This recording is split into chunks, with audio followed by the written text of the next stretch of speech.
I give thanks to the only true living God, our Father, and His only begotten divine Son, Jesus Christ. Welcome, friend. Thank you so much for joining me today. Let us continue reading this book by URIAH Smith entitled Daniel Revelation 1897. Our Father in heaven, continually bless your people as we prepare for the Sabbath. I pray in the name of your Son, Jesus Christ. Amen.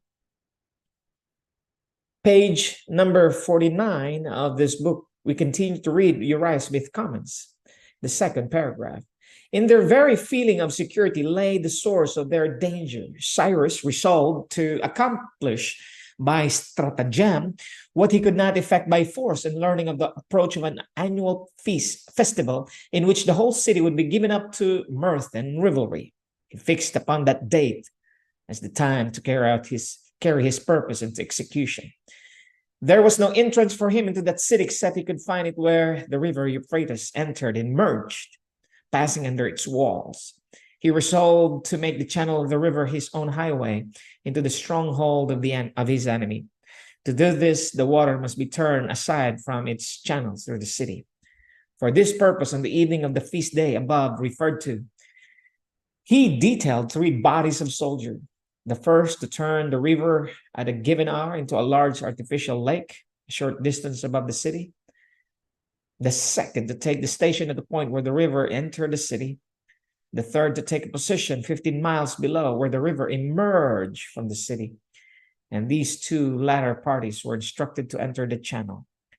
Just as soon as they found the river fordable, and in the darkness of the night explored their way beneath the walls and pressed on to the palace of the king, where they were met surprise. The palace slay the guards and capture or slay the king.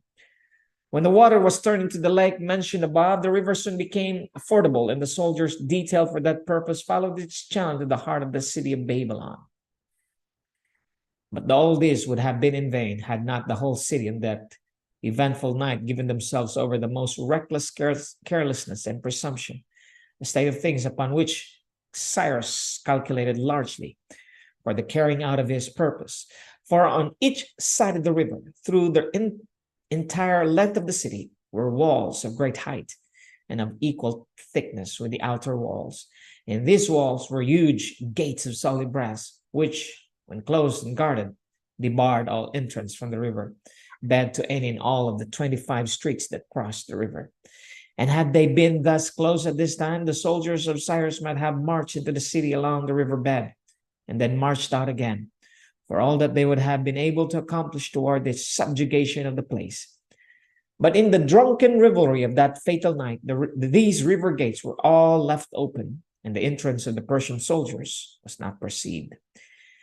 Many a chick would have paled with terror had they noticed the sudden going down of the river and understood its fearful import. Many a tongue would have spread wild alarm through the city had they seen dark forms of their armed foes stealthily threading their way to the citadel of their strength. But no one noticed the sudden subsidence of the waters of the river. No one saw the entrance of the Persian warriors. No one took care that the river gates should be closed and guarded. No one cared for aught but to see how deeply, recklessly he could plunge into the wild debauch. That night's work cost them their kingdom and their freedom.